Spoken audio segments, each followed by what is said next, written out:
یا یہ لے لیں کہ کسی قوم کے لیے وہ تڑپتے ہیں اور ان کی شاعری ان حدود میں رہتی ہے۔ فیض ان تمام حدود سے باہر کے شاعر ہیں، اس سے اٹھ کے، یعنی ان سے بہت بڑے شاعر ہیں۔ جدید اردو شاعری کی بین الاقوامی شناخت انہی کی مرہون منت ہے۔ اگر اردو شاعری کو آج بہت دور تک ہم دیکھتے ہیں تو یہ چند شعراء ہمارے ہیں جن کی وجہ سے اردو وہاں پہنچی، ان میں فیض احمد فیض بھی ایک ہے۔ ان کی آواز دل کو چھو لینے والی ہے۔ انقلابی نغموں، حسن و عشق سے دل نواز گیتوں اور جبر و استحصال کے خلاف احتجاجی ترانوں کی شکل میں اپنے عہد کے انسان اور اس کی ضمیر کی مؤثر آواز بن کر ابھرتی ہے۔ غنایت اور رجایت فیض کی شاعری کے امتیازی عناصر ہیں۔ یعنی فیض ترقی پسند شاعری تاریخ سے سب سے زیادہ منسلک رہے، لیکن پھر بھی ان کی شاعری میں غنایت ہے، نغمگی ہے اور ایک لے ہے، اور فیض کی بہت سی غزلیں گائی گئی ہیں۔ حالانکہ ترقی پسند کے حوالے سے آپ جانتے ہیں کہ وہاں ان کے شاعری نیرہ بازی اور اس طرح کا ایک پروپگنڈا لگنے لگی تھی۔ خوابوں اور حقیقتوں، امیدوں اور نامرادیوں کی کشاکش نے ان کی شاعری میں گہرائی اور تہداری پیدا کی ہے۔ ان کا عشق درد مندی میں ڈھل کر انسان دوستی کی شکل اختیار کرتا ہے، اور پھر یہ انسان دوستی ایک بہتر دنیا کا خواب بن کر ابھرتی ہے۔ ان کے الفاظ اور استعاروں میں چھٹی دلکشی، سرشاری اور پہلو دھاری ہے۔ یہ کہنا غلط نہیں ہوگا کہ فیض نے شاعری کا ایک نیا دبستان قائم کیا۔ اس حوالے سے ہم پہلے بات کر چکے ہیں۔ اپنی ادبی خدمات کے لیے فیض کو بین الاقوامی سطح پر جتنا سراہا اور نوازا گیا، اس کی کوئی مثال نہیں ملتی۔ طلبہ، میں آپ سے یہ بتاتا چلوں کہ فیض احمد فیض وہ شخصیت ہیں جن کو اپنی زندگی میں ہی شہرت ملی، بہت سے اعزازات سے نوازا گیا اور تسلیم کیا گیا کہ فیض ایک بڑے شاعر ہیں۔ اس میں آپ دیکھیے 1962 میں سوویت یونین نے انہیں لینن امن انعام، جس کو انگریزی میں کہتے ہیں لینن پیس پرائز، دیا، جو اس وقت کا جو سب سے بڑا انعام مانا جاتا تھا اور نوبل انعام کے آس پاس اس کے قریب قریب مانا جاتا ہے۔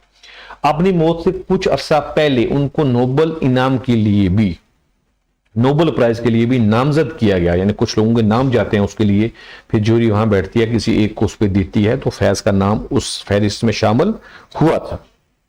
1976 میں ان کو ادب کا لوٹس انعام دیا گیا۔